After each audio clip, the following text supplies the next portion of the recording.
நாம இன்னைக்கு பார்க்க போறது சொடலை மாடனோட கட்டுப்பாட்டுல இருக்க 21 வாதைகள் யார் அப்படிங்கிறத நாம இன்னைக்கு பார்க்க போறோம். சொடலை மாடனோட கட்டுப்பாட்டுல வாதைகள் இருக்குமே தவிர்த்து அந்த வாதைகளின் தலைவர் மன்னர் ராஜா தான், சொடலை மாடன் கிடையாது. அதே மாதிரி வாதைகளுக்கு எங்கெல்லாம் கோயில் இருக்கோ அங்க சொடலை மாடனுக்கும் ஒரு படையல் இருக்கும்.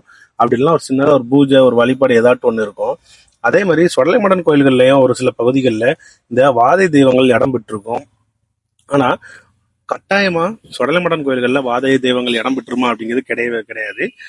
ஒரு சில கோயில்கள்ல, சொடலைமடன் கோயில்கள்ல இந்த வாதை தெய்வங்கள் வரும். அதை தவிர்த்து வாதைகளின் கோயில்கள்ல கட்டாயம் சொடலைமடன் அங்க இடம் பெற்றிருப்பாரு. ஒரு சில வாதை கோயில்கள்ல சொடலைமடன் அங்க மூலவர் தெய்வமா கூட இருக்காரு. அவருக்கு முதல் பூஜை நடந்துட்டு தான் அடுத்து மற்ற தெய்வங்களுக்கு நடக்க மாதிரியும் ஒவ்வொரு சில கோயில்கள் இருக்கு. அதே மாதிரி வாதைகள்ல மொத்தம் 21 தான் இருக்குன்னு கேட்டீங்கன்னா அப்படி கிடையாது.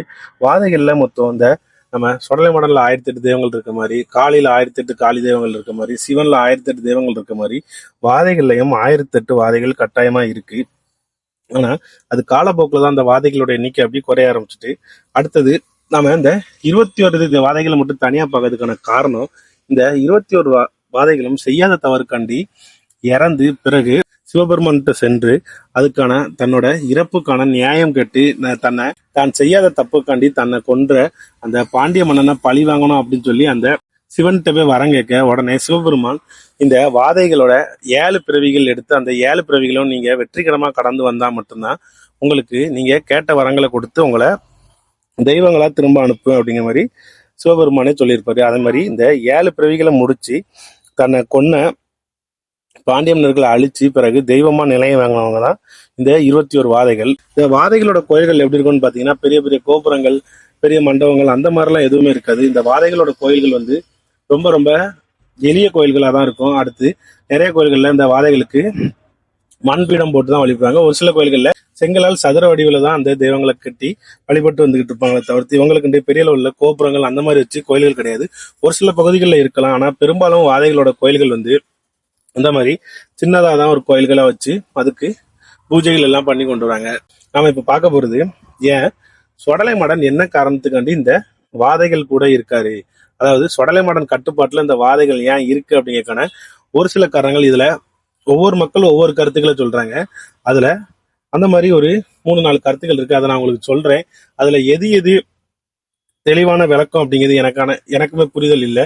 அந்த வாதைகளை குலதெய்வங்களை கொண்டவங்களோ இல்ல இந்த வாதைகளை பற்றி நல்ல முறையில தெரிஞ்சவங்களோ அதுல எது அப்படிங்கிறத நீங்க கமெண்ட் பண்ணீங்கன்னா அதுக்கான தெளிவும் கிடைக்கும். வாதை தெய்வங்கள் கூட ஏன் சொடலை மாடன் வருதுங்க காரணமும் எல்லாருக்குமே தெரியும். இப்போ நம்ம முதல் காரணமா என்ன சொல்லணும்னா, பெரும்பாலும் இந்த வாதை தெய்வங்கள் அனைத்துமே சொடலை மாடனோட அம்சமா தான் இருக்கும். அது எப்படின்னா, இந்த சொடலை மாடனுக்கு நம்ம எப்படி பூஜைகள், பலிகள் அந்த மாதிரி கொடுக்குமோ அதே மாதிரிதான் இந்த வாதை தெய்வங்களுக்கும் பூஜைகள், பலிகள் எல்லாமே கொடுப்போம். அடுத்தால இதுல ஒரு முக்கியமான விஷயம் என்ன அப்படின்னா, இந்த வாதைகள் கோயில்கள்ல வர்ற சொடலை மாடன் மயானம் மட்டும்தான் போக மாட்டாரு. ஏன்னா அவர் சொடலை மாடன் அப்படின்னாலே அவர் கட்டாயம் மயானம் போவார். ஆனா இந்த வாதைகள் கோயில்கள்ல வர்ற சொடலை மாடன் கண்டிப்பான முறையில் மயான வேட்டைக்கு அவர் செல்லவே மாட்டாரு. ஏன்னா இதுல அவருக்கு பலிகள் எல்லாமே உண்டு. ஆனா அந்த மயானம் போறது மட்டுமே கிடையவே கிடையாது. அடுத்தது இன்னொரு காரணமா என்ன சொல்றாங்க அப்படின்னு பாத்தீங்கன்னா, தெய்வங்கள்னாலே பெரும்பா ஒரு சில மாந்திரிக தாந்திரிகள் படிச்சவங்க அந்த தெய்வத்தை கட்டி அந்த எல்கையில வேற ஏதாவது அவங்களுக்கு தேவையான ஆதாயங்கள் தேடுவாங்க. அந்த மாதிரி ஒரு தெய்வத்தை கட்டும்போது அந்த தெய்வம் அந்த கட்டில இருந்து வெளியே வர்றதுக்கு ஒரு சில சோதனைகளை கடந்துதான் அந்த தெய்வங்கள் அந்த கட்டில இருந்து வெளியே வர முடியும். அதே மாதிரி இந்த வாதைகளையும் அந்த மாந்திரிகவாதிகள் கெட்டிட்டாங்க அப்படின்னா வாதைகள் அதை கடந்து வரணும். தெய்வங்களுக்கு சில பிரச்சனைகள் வரும். ஆனா அந்த வாதைகளுக்கு பல பிரச்சனைகள் தாண்டி வரணும். இந்த வாதைகள் பல பிரச்சனைகளை கடந்து பல தடைகளை கடந்து அதுக்கப்புறம் தான் அந்த கட்டில இருந்து வெளியே வரணும். அடுத்தால நம்ம முதல்ல பார்த்த மாதிரி 1008 வாதைகள் இருந்ததாகவும் அதை வழிபடாமலே விட்டு முன்னோர்கள் வழிபடாம விட்டு மறந்த பல வாதைகள் இருந்தாலும் இந்த மாதிரி கட்டுப்பட்டு தன்னோட கட்டில இருந்து வெளியே வர முடியாமல் நிறைய வாதைகள் இன்னும் கட்டுகளே இருக்க மாதிரியும் நிறைய பெரியவங்க சொல்றாங்க.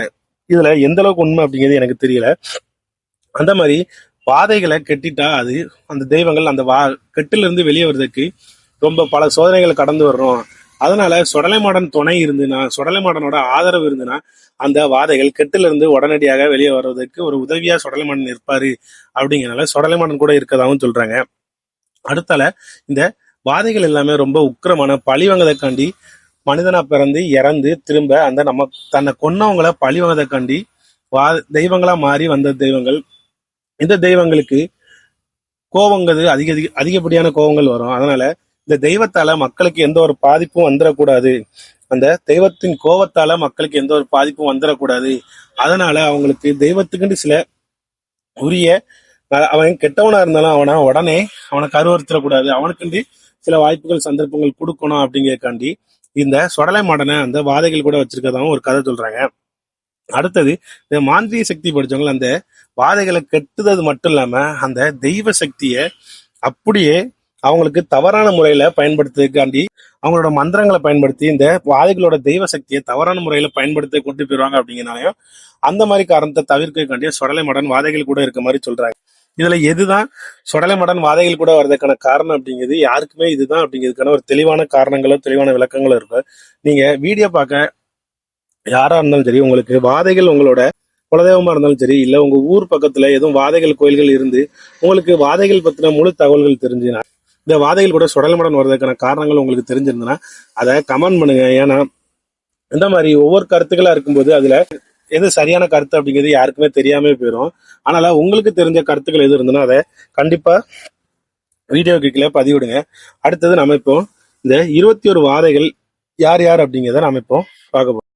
மன்னன் கருங்காலி வாதை, வடக்கத்தி வாதை, ஈனக்குல வாதை, ஈனக்குல இசைக்கி வாதை, குலவாளை இசைக்கி வாதை, கடுவாமூர்த்தி வாதை, போக்குவரத்து வாதை, புதுப்புணத்து வாதை, கைமுறிப்பான் வாதை, ஆனை தட்டும் தம்புரான் வாதை, அயன்கோட்டு போத்தி வாதை, இருள் நேரத்து வாதை, எருதடி வாதை, வெட்டருவா வாதை, பட்டாணி மாடன் வாதை,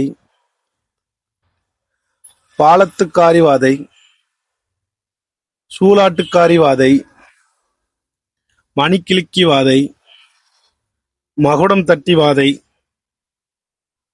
சந்திர உருவாதை, இந்திர உருவாதை. மொத்தம் நம்ம 21 வாதைகள் பார்த்திருக்கோம். இந்த 21 வாதைகளோட தலைவர் மன்னராஜா வாதை தான்.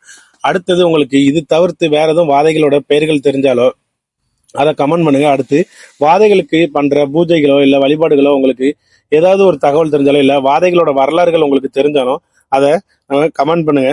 தெரியாதவங்களுக்கு அதை தெரிஞ்சிடுறதுக்கு ஒரு யூஸ்ஃபுல்லா இருக்கும்.